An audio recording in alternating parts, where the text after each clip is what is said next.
Hello friends, welcome to my channel. இன்னைக்கு நம்ம chicken keema கறி எப்படி செய்யறதுன்னு பார்க்கலாம். இப்போ நான் boneless chicken எடுத்துக்கிறேன் 600 grams. இப்போ சின்ன கட் பண்ணி நம்ம ஜார்ல சேர்த்துக்கலாம். இப்போ இத அரைச்சிட்டு வந்துடலாம். பாருங்க இந்த மாதிரி அரைச்சி எடுத்துக்கலாம். இப்போ இது ஒரு பவுலுக்கு மாத்திக்கலாம். இப்போ அரை கப் உடைச்சக்கல்ல எடுத்துக்கலாம். ஒரு பீஸ் பட்டை நல்லா லவங்க சேர்த்துக்கலாம். இப்போ இதை அரைச்சிட்டு இதில் சேர்த்துக்கலாம். நம்ம இப்போது வெங்காயம் வந்து சின்னதாக கட் பண்ணியிருக்கிறோம். ஒரு வெங்காயம் எடுத்து சேர்த்துக்கலாம். ஒரு முட்டை சேர்த்துக்கலாம். கொத்தமல்லி சேர்த்துக்கலாம். இஞ்சி பூண்டு விழுது ஒரு அரை டீஸ்பூன் சேர்த்துக்கலாம். 1/4 டீஸ்பூன் மஞ்சள் தூள், அரை டீஸ்பூன் மிளகாத்தூள், அரை டீஸ்பூன் மல்லித்தூள், தேவையான அளவு உப்பு சேர்த்துக்கலாம். இப்போ இதெல்லாம் சேர்த்து நம்ம நல்லா மிக்ஸ் பண்ணிக்கலாம். இப்போ இதை நல்லா பிழிஞ்சு நம்ம உருண்டை பிடிச்சிக்கலாம். கையில் கொஞ்சம் எண்ணெய் தடவிக்கங்க. அப்போ தான் நம்மளுக்கு பால் நல்லா உருண்டை பிடிக்க வரும். சென்டரில் கொஞ்சம் எண்ணெய் தடவிக்கங்க கைக்கு. இப்போ நம்மளுக்கு எந்த சைஸ் வேணுமோ அந்த சைஸில் நம்ம உருண்டை பிடிச்சி வச்சுக்கலாம்.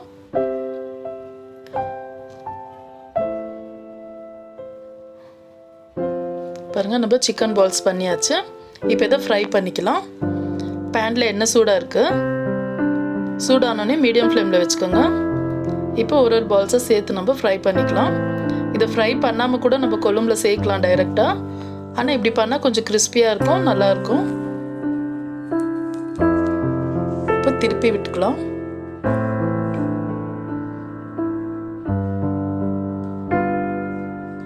இப்போ 2 ஃப்ரை ஆயிடுச்சு. இப்போ நம்ம வேறு பிளேட்டுக்கு மாற்றிக்கலாம்.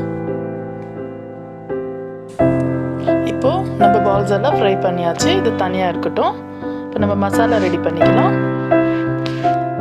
இப்போ அதே பேனில் கொஞ்சமாக எண்ணெய், 1 ஸ்பூன் எண்ணெய் விட்டு வெங்காயம் 2 வெங்காயம் சேர்த்துக்கலாம். ஒரு 10 பல்லு பூண்டு, ஒரு பீஸ் இஞ்சி,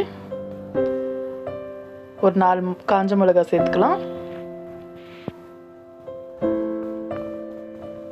தக்காளி 3 சேர்த்துக்கலாம், மீடியம் சைஸும்.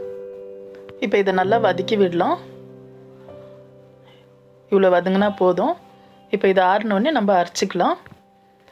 இதில் 1/4 டீஸ்பூன் சோம்பு, அரை டீஸ்பூன் மிளகு, 1/4 டீஸ்பூன் சீரகம், கொத்தமல்லி சேர்த்து நம்ம அரைச்சிக்கலாம்.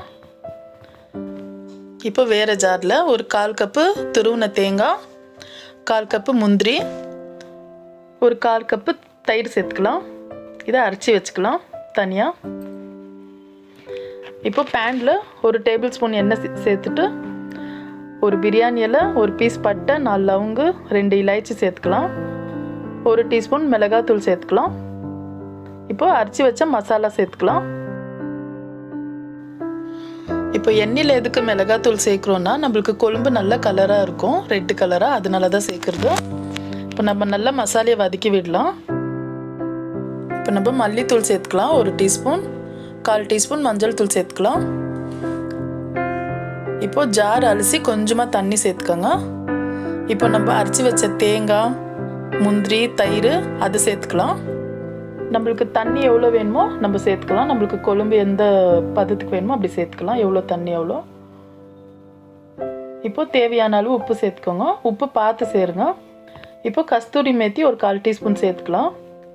இப்போ சேர்த்து நம்ம 1 நிமிஷம் போல் இது கொதிக்கிட்டோம். இப்போ பாருங்கள் நல்லா கொதிக்குது, நல்லா மணமாக இருக்குது. இப்போ நம்ம சிக்கன் பால்ஸ் சேர்த்துக்கலாம். இப்போ இது 1 நிமிஷம் போல் இருக்கட்டும். நல்லா கொதி வந்தோடனே நம்ம ஸ்டவ் ஆஃப் பண்ணிடலாம். இப்போ இதை மீடியம் ஃப்ளேமில் வச்சு 1 நிமிஷம் கொதிக்க வச்சாச்சு. இப்போ நம்ம சிக்கன் கீமா கறி ரெடி ஆயிடுச்சு. அவ்வளோதான். ஸ்டவ் ஆஃப் பண்ணிவிட்டு நம்ம சர்வ் பண்ணிக்கலாம். பாருங்கள் நல்லா அருமையாக நம்ம சிக்கன் கீமா கறி ரெடி பண்ணிட்டோம். ரொம்ப சிம்பிள் தான், சட்டுன்னு செஞ்சிடலாம். நீங்களும் ட்ரை பண்ணுங்கள். ட்ரை பண்ணிவிட்டு எனக்கு சொல்லுங்கள் எப்படி இருக்குன்னு. அவ்வளோதான் ஃப்ரெண்ட்ஸ். இந்த வீடியோ உங்களுக்கு பிடிச்சிருந்தா லைக் பண்ணுங்கள், ஷேர் பண்ணுங்கள், மறக்காமல் சப்ஸ்கிரைப் பண்ணுங்கள். தேங்க்யூ.